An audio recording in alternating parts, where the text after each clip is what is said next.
Nous allons reprendre nos travaux et je crois que certains participants vont nous rejoindre. Donc, la table ronde que j'ai l'honneur de présider a une grande responsabilité parce que son titre nous indique que nous nous proposons de trouver ensemble une sortie de crise vers le haut. Donc, mesdames et messieurs les intervenants, nous comptons sur vous. Très rapidement, je voudrais simplement dire que nous avons, grâce aux tables rondes précédentes, permis de revisiter la notion d'impôt sur les sociétés, de mieux nous rappeler son histoire. C'est un impôt qui est confronté désormais, ce que vous avez tous entendu ce matin, à de nouveaux enjeux, tels la mondialisation, la révolution numérique. En fait, on voit bien que notre droit actuel n'est plus adapté à cette situation et que, au fond, il faut que nous débrouillions pour avoir un nouvel impôt qui corresponde aux conditions dans lesquelles nous sommes aujourd'hui. S'adapter, c'est une capacité qu'ont les experts qui sont là sur cette table ronde et qui vont, les uns après les autres, vous faire des propositions auxquelles il vous sera proposé de réagir. Je vais d'abord leur proposer de se présenter eux-mêmes et ensuite je leur céderai la parole pour qu'ils puissent nous traiter le sujet qu'ils nous ont promis de traiter. Laurence. Je vous remercie, Monsieur le Président. Donc, je m'appelle Laura-Lise Bouvier, je suis docteur en droit de l'Université Paris 2 Panthéon-Assas et je suis avocate au barreau de Paris. Merci. Je vous remercie, Monsieur le Président. Henriette Bertrand, avocate, également docteur en droit. Comment ça marche ? Daniel Lavaronne, je suis député de la 2e circonscription d'Indre-et-Loire. Je suis également maître de conférence en sciences économiques, qualifié aux fonctions de professeur d'université en sciences de gestion. Et je m'intéresse aux questions de fiscalité. Merci. Pierre Collin, je suis conseiller d'État et je préside une des chambres fiscales du Conseil d'État. Moi, je m'appelle Joachim English et je suis prof de fac à l'université de Münster en Allemagne. Voilà, avec un tel plateau, on devrait s'en sortir et proposer des solutions qui sont à la hauteur des enjeux que nous avons à résoudre. Donc je vais donner la parole à Laura-Lise Bouvier. Finalement, si j'ai bien entendu ce qui s'est passé avant, la mise en œuvre d'Axis pourrait-elle avoir par exemple des conséquences sur le budget de l'Union européenne? Alors, Monsieur le Président, je vais effectivement vous parler de l'Axis aujourd'hui. Alors, pour commencer sur votre question, actuellement, l'Union européenne prépare son budget, sa programmation pluriannuelle 2021-2027, et avec un certain nombre d'éléments, je pense notamment par exemple au Brexit, un certain nombre de ressources doivent être trouvées pour pallier à de nouvelles dépenses. Donc alors, comment trouver de nouvelles ressources? À moins d'augmenter les participations des États, l'Union européenne est obligée d'en chercher d'autres. Et parmi les propositions qu'il y a notamment celle de rajouter un impôt additionnel à l'Axis. Donc ce qui intervient en préambule de ce dont je vais vous parler à présent. Alors, Monsieur le Président, Mesdames, Messieurs, il apparaît clairement aujourd'hui, et les précédentes tables rondes l'ont bien mis en évidence, que l'impôt et son droit sont particulièrement remis en cause par le développement exponentiel d'une économie qui s'est non seulement globalisée, mais qui tente aujourd'hui à se fondre dans le monde du numérique. Autrement dit, on a aujourd'hui un décalage croissant entre une nouvelle réalité économique et des règles fiscales qui sont issues d'un autre contexte, d'un autre temps. Cela a été souligné à plusieurs reprises par la Commission européenne comme par l'OCDE. Alors il reste que, au-delà des seules règles d'assiette, ce sont dans leur ensemble les principes du droit fiscal qui sont concernés. Or, on le sait, ce droit est étroitement lié aux réalités économiques. Or, son contenu correspond aujourd'hui à une réalité qui tend, sinon à disparaître, du moins à profondément se transformer. C'est ainsi qu'après avoir connu un phénomène de déterritorialisation avec les délocalisations d'entreprises, le droit fiscal est aujourd'hui confronté à de nouveaux enjeux, à un nouveau défi. Je pense à celui de la territorialisation, qui se caractérise par des localisations qui peuvent être éphémères et qui sont favorisés par les technologies de l'information et de la communication. Donc la question qui se pose à nous aujourd'hui, c'est de savoir si face à cette réalité, il est tout de même possible de poursuivre un objectif de reterritorialisation de l'impôt sur les sociétés, ainsi que le propose le projet d'assiette commune consolidée pour l'impôt sur les sociétés, le projet AXIS. Alors je développerai mon propos en 2 points très rapides, 2 points, car c'est un point de vue qui est développé non seulement au sein de l'Union européenne, c'est mon premier point, mais également qui tend potentiellement à s'étendre au niveau mondial, ce sera mon second point. Alors en ce qui concerne tout d'abord mon premier point, le projet européen, soulignons déjà que ce projet a connu plusieurs phases, et plus précisément 2 grandes phases dans son développement. Rappelons tout d'abord que la Commission européenne avait déjà présenté en 2011 un projet d'AXIS. Ce projet, il avait fait l'objet de très nombreuses réflexions et, en apparence, il était très simple. Il visait à instituer sur le territoire de l'Union une assiette commune à l'impôt sur le bénéfice des sociétés, le bénéfice dégagé devant ensuite être réparti entre les États et taxé en leur sein à un taux qui leur est propre à chacun. 2 avantages ici. D'une part, la facilitation des procédures et des formalités pour les entreprises, et d'autre part, et surtout, lutter contre les pratiques d'optimisation fiscale qui constituent, au sein de l'Union, on le sait, un obstacle à la libre concurrence.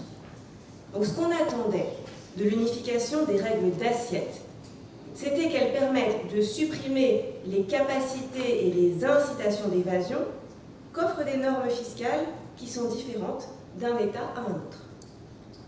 Alors, il n'en demeure pas moins qu'aucun accord n'a pu être trouvé entre les États et le projet a été abandonné. La logique du Formulary Apportionment, sur lequel il reposait, présentait en effet un certain nombre de difficultés, et parmi ceux-ci, la difficulté de trouver un consensus entre les États, du fait, d'une part, des modifications de la législation fiscale qui étaient impliquées, mais aussi de conséquences budgétaires qu'il était particulièrement difficile d'appréhender. Mais les choses n'en sont pas restées là. On a eu un plan d'action relatif à la fiscalité des entreprises reprenant l'AXIS qui a été proposé le 17 juin 2015. De la même façon, une nouvelle version du projet a été présentée par la Commission au Conseil le 25 octobre 2016. Plusieurs raisons à cela. Je pense à la concurrence fiscale au sein de l'Union. Je pense à la nécessité pour les États qui sont confrontés à des difficultés budgétaires de mobiliser au mieux leurs recettes fiscales. Et je pense aussi et surtout à une actualité fiscale qui a été marquée par plusieurs affaires retentissantes qui ont défrayé la chronique, donc qui sont à l'origine de ce nouveau projet d'AXIS. Tout ça, ça a donné lieu à la mise en place de la seconde partie de l'AXIS. Il est en effet apparu indispensable pour le bon fonctionnement du marché intérieur européen que l'ensemble des pays membres puissent s'accorder sur 2 choses. D'abord sur une assiette commune, mais également sur les règles d'une consolidation des résultats au niveau du groupe, pour enfin aborder la question de la répartition des bénéfices entre eux. Donc cette seconde version du projet, elle tire les leçons de la tentative avortée de 2011. Et elle comporte une démarche en 2 étapes que je vais examiner successivement. La première étape, c'est une assiette de l'IS commune aux États génératrice d'un territoire fiscal européen.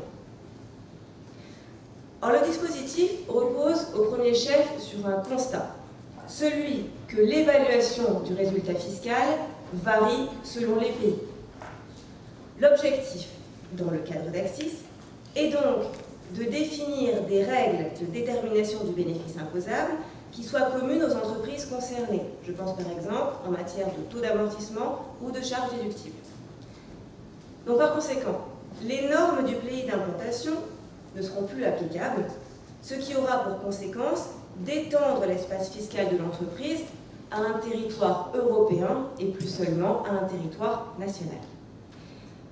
Alors, en ce qui concerne les entreprises concernées, le champ d'application de ce régime commun, dans cette version-là du projet AXIS, est limité. Selon le projet, seules seraient concernées obligatoirement les très grandes entreprises. Mais il faut tout de même mentionner qu'au dernier conseil franco-allemand de mardi, donc c'est tout frais, il a été proposé que l'AXIS s'étendent à l'ensemble des entreprises. Ça, c'est pour la première étape. La deuxième étape, c'est une consolidation des résultats et une répartition du bénéfice imposable européen. Alors je ferai un rappel tout d'abord, c'est que ces deux phases que je viens d'évoquer restent néanmoins totalement autonomes. L'assiette peut être parfaitement utilisée indépendamment d'un accord sur les règles de consolidation. Donc comment ça va fonctionner? Les bénéfices imposables seraient alors répartis entre ceux des États membres dans lesquels les sociétés concernées par le régime sont présentes. Bien évidemment, il s'agit de déterminer une clé de répartition. Cette clé de répartition prendrait en compte un certain nombre d'éléments réalisés ou situés sur le territoire. Je pense par exemple aux ventes, à la main-d'œuvre, aux immobilisations corporelles, il peut y en avoir d'autres. Ensuite, on l'a dit, chaque État va appliquer à la part de bénéfice qui lui revient le taux de l'IS en vigueur sur son territoire. On peut donc dire ici que la compétence fiscale des États et par là même également leur souveraineté fiscale est donc partiellement préservée. Au total, sur ce premier point, on peut donc estimer que si la proposition d'Axis venait effectivement à être mise en œuvre, nous aurions un premier pas qui serait franchi vers une transition de la fiscalité vers un modèle qui correspondrait nettement mieux au contexte économique contemporain. Et ce n'est pas tout. Le projet, il est, on l'a dit, principalement présent au niveau de l'Union européenne, mais son extension au niveau mondial figure également comme voie potentielle. C'est l'objet de mon second point, je serai très brève, j'ai déjà évoqué la majorité des points en première partie. Alors, au regard de l'acuité croissante du problème qui est posé par l'évasion fiscale, au regard de la difficulté elle-même croissante à taxer des bénéfices qui sont de plus en plus volatiles compte tenu des différences de règles d'imposition entre les pays, il apparaît donc parfaitement logique que le projet Axis soit étendu au niveau international. Donc, dans cette perspective, il conviendrait d'organiser entre les pays une répartition des bénéfices réalisés au niveau mondial. Donc, le territoire fiscal s'étendrait donc à l'échelle internationale, plus nationale, plus européenne, et le partage des bénéfices serait universalisé. Or, les partisans d'un partage proportionnel du bénéfice mondialisé avancent des arguments qui sont identiques à ceux qui sont évoqués pour l'Axis européen, et y ajoutent en plus que le processus d'inclusion est quasiment parfait parce qu'il se confond avec une économie qui est aujourd'hui elle-même mondialisée.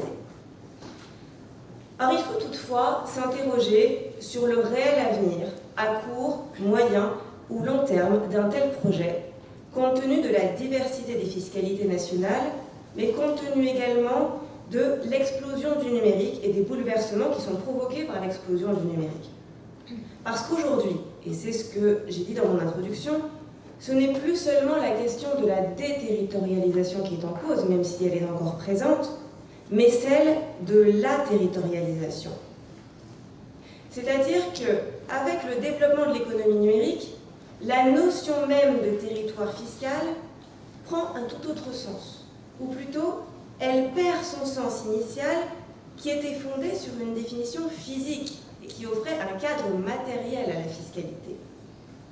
On peut donc dire qu'elle remet en cause notre conception de la création de valeur et qu'elle se caractérise, selon le rapport Collin-Collin, que je cite, par une extrême volatilité, une utilisation intensive des données, des effets de réseau qui démultiplient le nombre d'utilisateurs des plateformes, le développement de monopoles ou d'oligopoles.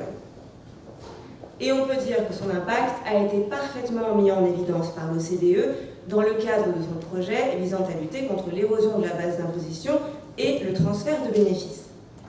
Le phénomène est donc appelé à s'étendre, puisque progressivement, c'est bien le monde de l'entreprise tout entier qui se trouve entraîné dans le tourbillon de la révolution numérique. Je vous remercie.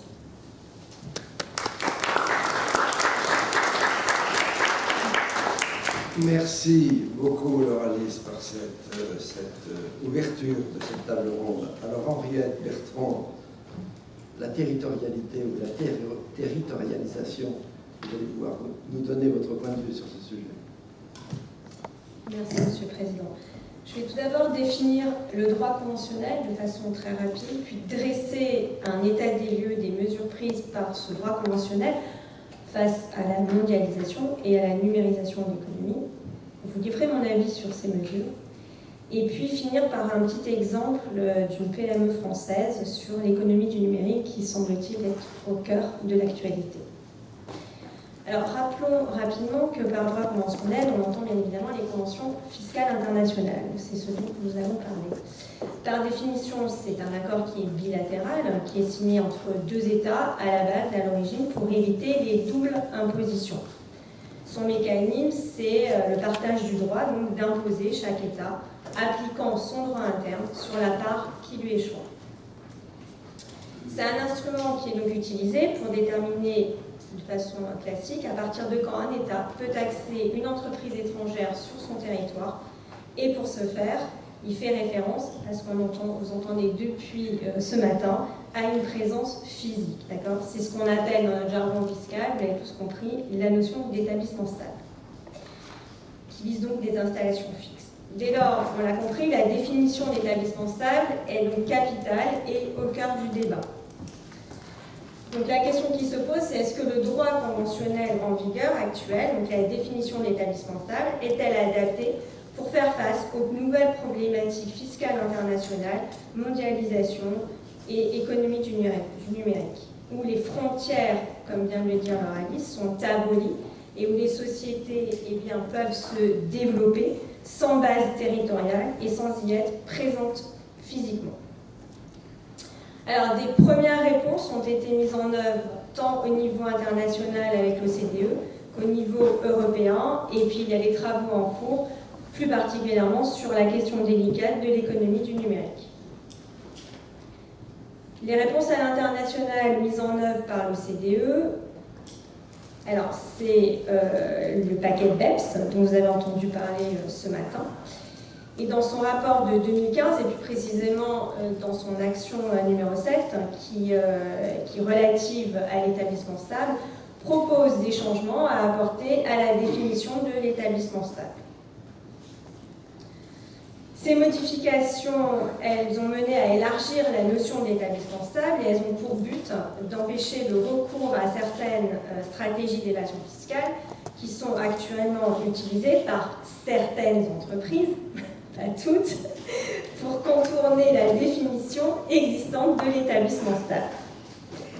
Et cela se traduit par 3 mesures essentielles que je vais développer, à savoir l'aménagement du statut d'agent dépendant, les activités dites préparatoires ou auxiliaires et l'ajout d'une règle anti-fragmentation des activités entre entreprises étroitement liées. Alors, la première mesure d'aménagement du statut d'agent dépendant. Donc, c'est assez simple. Souvent, une société étrangère, au lieu de s'implanter, elle avait recours en fait, à un agent ou un commissionnaire indépendant pour vendre ses produits dans un État sous son propre nom, mais pour le compte de cette dernière.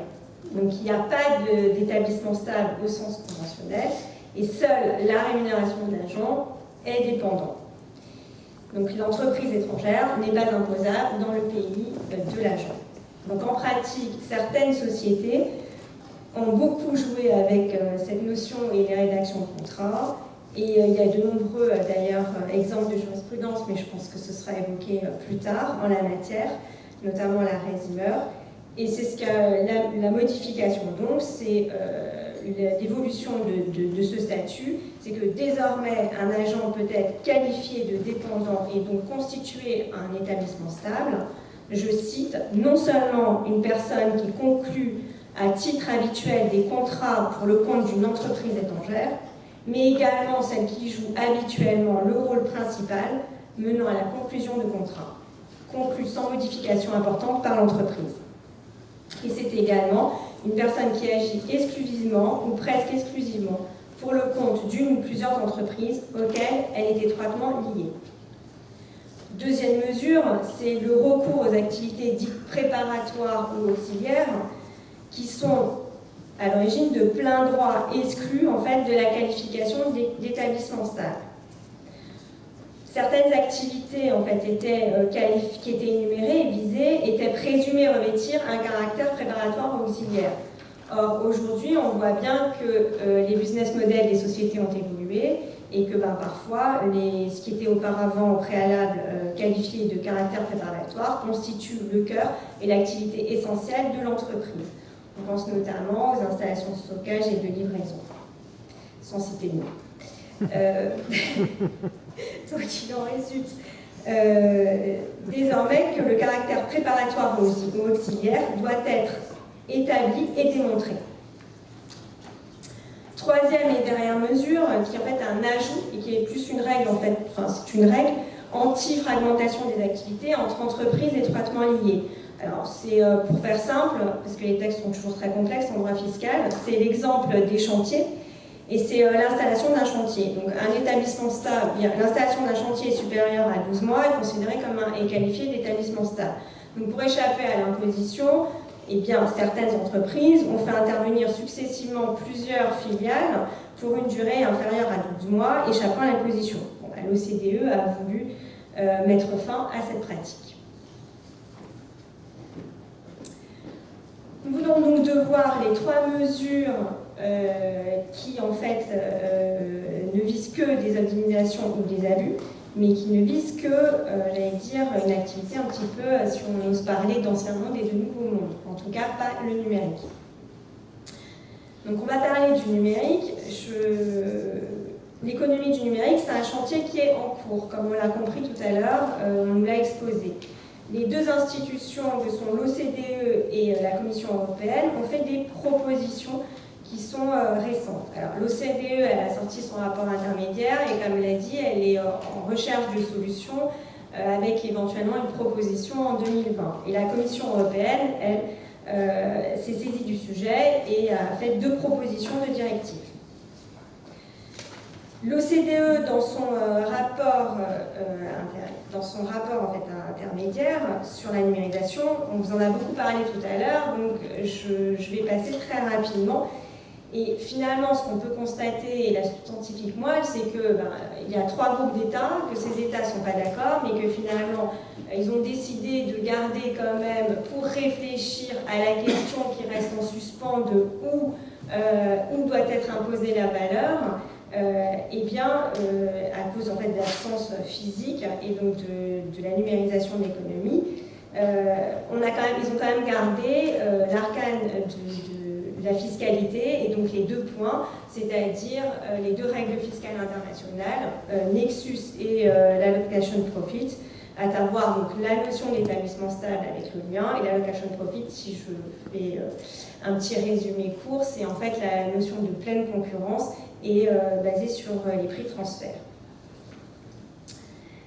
Alors, en ce qui concerne la proposition de directive de la Commission européenne, il y a deux options. Il y a une première proposition qui est plutôt du court terme, mais ce n'est pas moi qui vais la développer, avec la proposition de la taxe provisoire de 3%, qui porte sur les principales activités du numérique.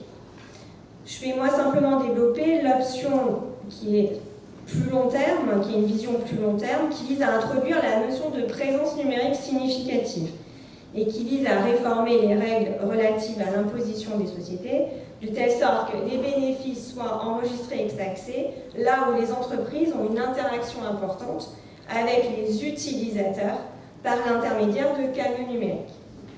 Donc cette proposition, elle permettrait aux États membres de taxer les bénéfices qui sont réalisés sur leur territoire, même si une entreprise n'y est pas présente physiquement. Donc les nouvelles règles garantiraient que les entreprises en ligne contribuent autant aux finances publiques que les entreprises physiquement présentes et traditionnelles. Alors, elle vise, je vous lis le texte, la proposition a été livrée comme suit. En fait, elle vise une plateforme numérique, est considérée comme ayant une présence numérique significative imposable ou un établissement stable virtuel dans un État membre si elle satisfait l'un des critères suivants. Donc, il faut qu'elle génère 7 millions de produits annuels dans un État membre, ou bien qu'elle compte plus de 100 000 utilisateurs dans un État membre. au cours d'un exercice donné, ou bien qu'il y ait plus de 3000 contrats commerciaux pour des services numériques, signés entre l'entreprise et les utilisateurs qu'ils ont appelés actifs au cours de l'exercice fiscal. Donc, ces nouvelles règles, elles sont extrêmement ciblées et à mon sens, je mets un petit bémol, c'est que je la trouve un peu trop restrictive. Alors, pour finir sur l'exposé de cet état des lieux, des mesures fiscales internationales, on voit bien qu'il en existe. Et la question, c'est est-ce qu'elles sont des bonnes solutions et est-ce que finalement elles répondent aux défis fiscaux soulevés par la mondialisation et la numérisation de l'économie. Alors, à mon sens, ce sont de bonnes solutions pour les raisons suivantes. D'abord parce qu'elles sont fondées sur l'aménagement finalement et l'évolution de la définition de la notion d'établissement stable. On l'a vu aujourd'hui toute la journée, la notion d'établissement stable, c'est une notion qui est ancienne, d'accord, qui a fait finalement ses preuves, qui a su s'adapter à l'économie. Donc je crois même, je vais reprendre une expression qui a été dite, c'est une notion qui est solide.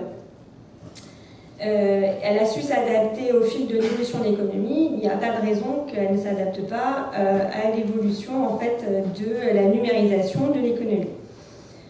Elle est consensuelle au niveau international et ça, c'est pas la moindre des choses puisqu'on voit bien aujourd'hui que la difficulté d'obtenir ce consensus, donc c'est déjà très très important. Et elle s'appuie aussi sur un IS, qui a été dit aussi d'ailleurs, qui finalement est l'arcane majeur de la vie de l'imposition des sociétés au niveau des standards mondiaux et qui, pour reprendre l'expression, est un bon impôt. Enfin, on peut s'interroger, mais c'est une question, c'est un débat qui est ouvert, sur les conséquences de la guerre, de la baisse des taux d'IS à l'égard de l'établissement stable.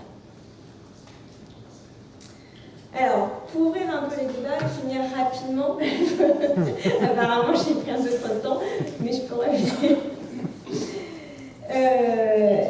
Pour rester au cœur de l'économie du numérique et l'actualité, c'est finalement les données et la participation des utilisateurs contribuent-elles au processus de création de valeur? Et si la réponse est oui, quid des conséquences sur les règles fiscales internationales? Moi, je suis un peu entourée dans mon environnement, dans mes bureaux, par beaucoup de startups et qui utilisent énormément de data. Et je trouvais ça intéressant d'aller les interroger. Alors, ils m'ont dit, pour nous, c'est assez simple. En fait, je dis, c'est très bien, alors. C'est parfait. Avec un raisonnement, ils m'ont dit, en fait, on pourrait établir un raisonnement par comparaison avec le flux de l'or noir versus le flux 3.0 de la data. Alors, si on visualise le processus, pour le pétrole, le raisonnement est suivant. Il dit on a la richesse qui est dans les sous-sols.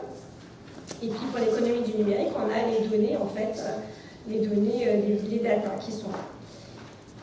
On descend le processus, deuxième étape, l'extraction de la richesse dans le sous-sol. Ils disent, tout le monde connaît le système, il y a un contrat de concession avec les pays pour le traitement sur place, avec la création de sociétés dans le pays de richesse. Et nous, là en face, on a l'économie numérique avec la collecte, le stockage des données. Qu'est-ce qu'on fait? On taxe ou on ne taxe pas? Alors, la réponse pour eux, c'est oui, il faut taxer. Et puis le troisième niveau, c'est pour le pétrole, c'est le raffinage, c'est-à-dire on envoie du pétrole, la pipeline, la vente, peu importe. Et puis en parallèle, sur l'économie du numérique, c'est la compilation, c'est le traitement, c'est la vente, c'est l'espace publicitaire. Et c'est comme ça qu'en fait les sociétés s'enrichissent. Voilà. Il faut que je finisse. C'est très intéressant. Hein. Donc je vais finir extrêmement vite, mais ça soulève en fait des questions quand même, de nombreuses questions d'éthique, et puis ça soulève aussi les questions de savoir si finalement la fiscalité va résoudre cette problématique, ou bien s'il ne faut pas aller piocher finalement des solutions, notamment au niveau des entreprises, sur même la propriété intellectuelle, et ouvrir en fait le débat. Et je vous prie de m'excuser pour avoir pris du temps. Merci beaucoup, Henriette.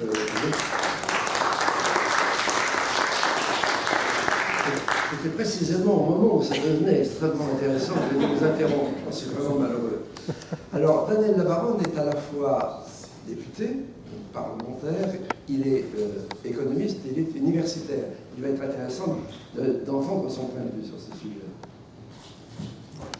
Merci. Alors, je suis ravi de participer à cette réunion, à ce colloque scientifique sur la question de la territorialité de l'impôt. Je vais articuler mon propos en essayant de montrer que la France est très active sur la scène internationale, la scène européenne et bien évidemment en France, s'agissant des questions de fiscalité et surtout de réflexion sur la connexion entre la création de valeur et la territorialité. D'abord, pour rappeler que au sein de l'OCDE, nous avons le projet BEPS, mais pendant très longtemps, la France a été absente de l'OCDE et des réflexions qui étaient conduites au sein de cette organisation internationale qui pratique le consensus. Et depuis un certain temps, la France est à nouveau présente et très allante, je dirais, pour essayer de trouver des solutions au problème de la fiscalité internationale. Il y a bien évidemment le projet BEPS, dont je vais reparler tout à l'heure, mais je voudrais rappeler aussi qu'il y a une vraie prise de conscience au niveau international de la nécessité de lutter contre la fraude fiscale, l'évasion fiscale, l'optimisation fiscale, puisque le projet BEPS intervient après la procédure d'échange automatique de données financières dans un but fiscal. Alors, ça c'est pour le niveau international. Au niveau européen, la France est également très active. Elle a contribué à accélérer les travaux relatifs aux juridictions fiscales non coopératives. Elle a souhaité qu'il y ait une liste de pays dont les pratiques fiscales sont dommageables. Elle a été également très partie prenante dans la réflexion au niveau de la résolution A6. Et donc on voit bien que là aussi, sur la scène européenne, la France est un petit peu dans une dynamique, essaye d'avoir un effet d'entraînement et qui, je le dirais, me paraît tout à fait positif pour les intérêts économiques de notre pays, mais également de nos entreprises. Et puis, bien évidemment, sur le plan national, la France est aussi en pointe concernant un certain nombre de réformes liées à la fraude fiscale.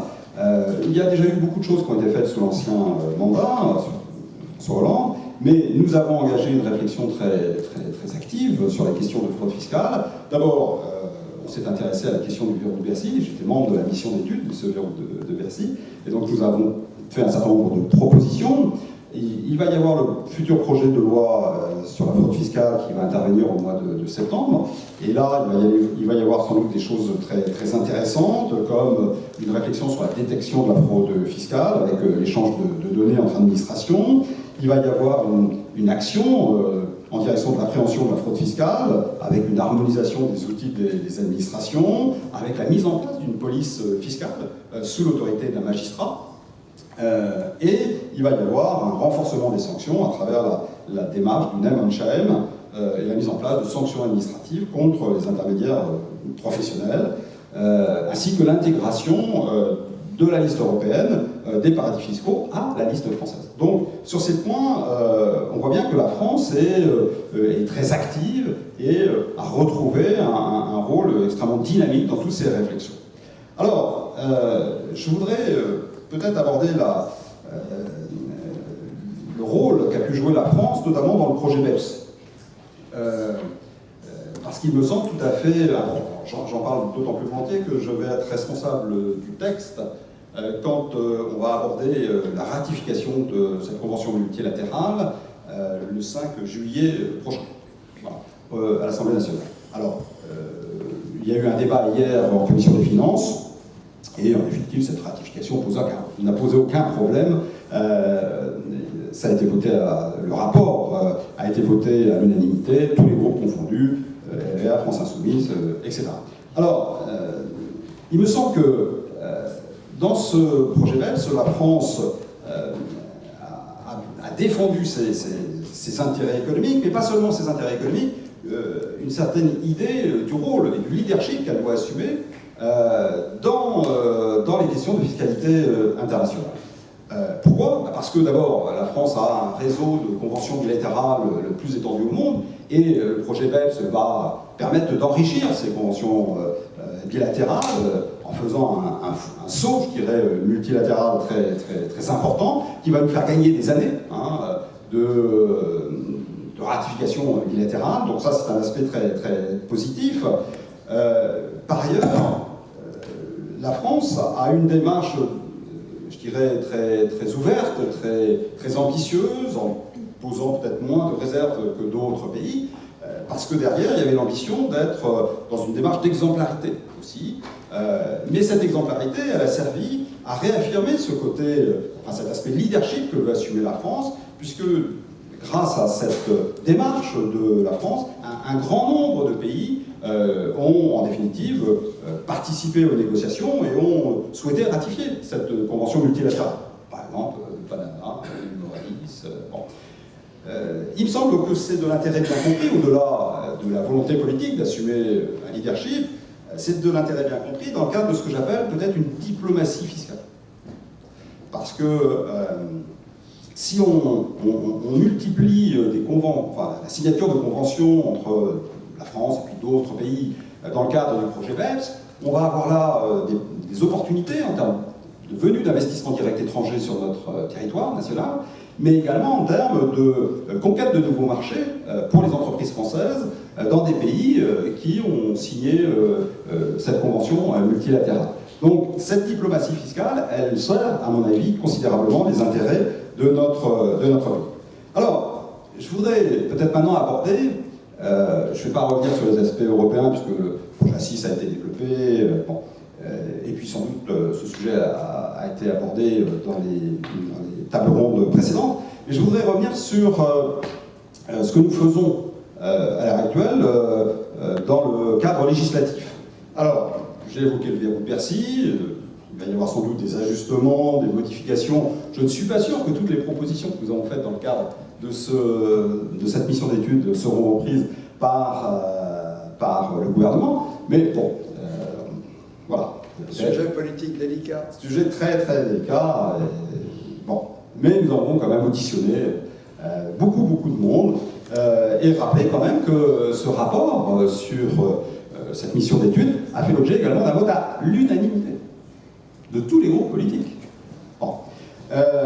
Permettez-moi de vous dire que s'agissant de notre volonté de lutter, d'être exemplaire, peut-être d'assumer un leadership dans le domaine de la fraude fiscale, cela passe par une volonté farouche de développer le multilatéralisme, de développer l'ouverture et la négociation avec toutes les parties prenantes à la question. Et il y a là une volonté réelle d'ouvrir notre pays à une réflexion nouvelle sur ces questions de fiscalité internationale. Alors, je voudrais dire un mot également sur la CVAE.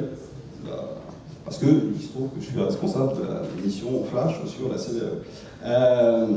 Pour dire que là aussi se pose la question, en définitive, de la répartition de la valeur ajoutée pour élaborer la base fiscale. Et là, on a un gros problème aussi.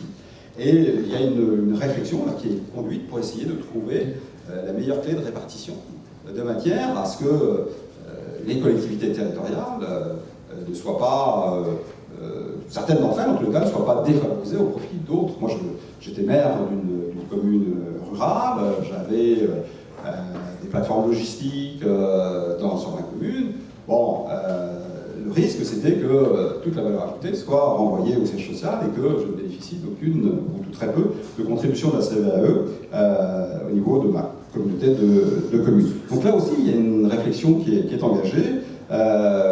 Et j'espère que nous allons trouver des solutions pour, en fin de compte, assurer une meilleure connexion entre la création de valeur et la territorialité.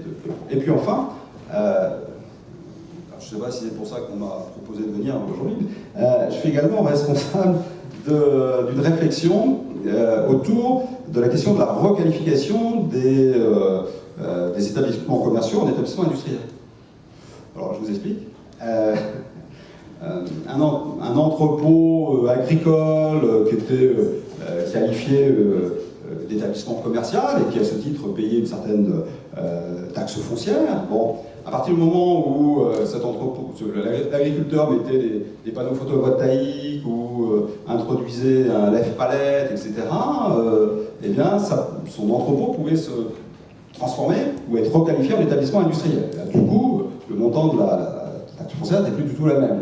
On a eu cette question avec les artisans, on a cette question avec les logisticiens, enfin les entrepôts logistiques, et il y a une réflexion à l'heure actuelle. J'étais ce matin encore à Bercy pour discuter de ces questions, pour savoir voilà, comment on qualifie une activité industrielle. Mais derrière cette question de la qualification de l'activité industrielle, c'est la question de la création de valeur, véritablement, et donc de la territorialité de l'impôt. Donc, je vais conclure pour dire qu'au niveau international, sur la scène internationale, je crois que la France a repris son rang, à la fois en faisant preuve d'exemplarité et en étant très, très dynamique dans l'ensemble des négociations internationales sur la question de la création de valeur, de la fraude fiscale, de l'optimisation fiscale, de l'évasion fiscale.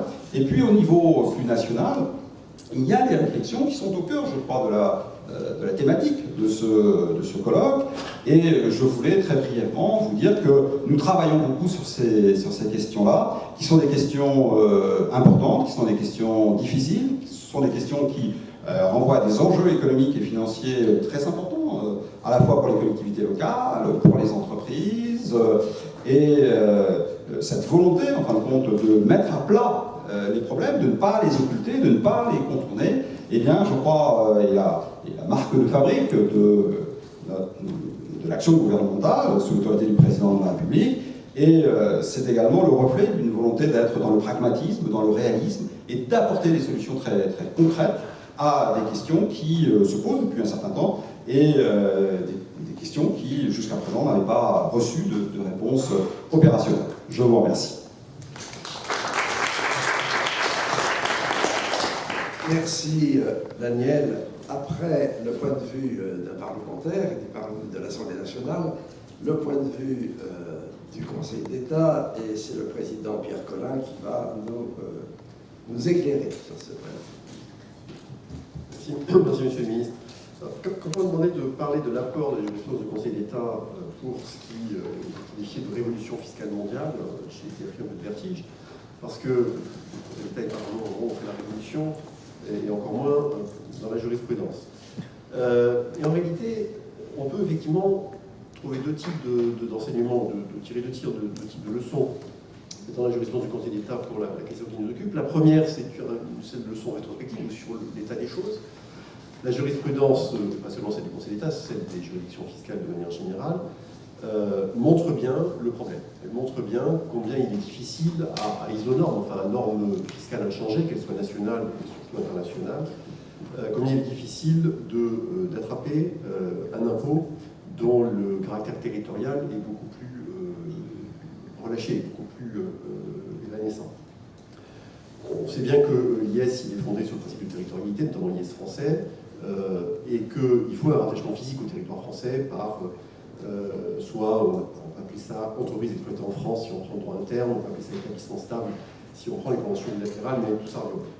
Et l'administration a essayé, et je prends un exemple et un seul, parce que le temps est très compté, vis-à-vis de Google, de faire application de ces règles pour essayer de rattraper de la base fiscale. Google, c'est le schéma, tel qu'il est décrit, notamment dans les rapports parlementaires, est assez simple. Vous avez une société en Irlande qui fait le business, qui vend des prestations, qui empoche le chiffre d'affaires. Vous avez une société en France qui a tout simple fonction support vis-à-vis des clients. Et puis ce qui se passe aussi, c'est il y a donc un problème de territorialité de l'activité, à quel pays elle se rattache, et puis il y a un problème de contenu du bénéfice, puisque Google Irlande reverse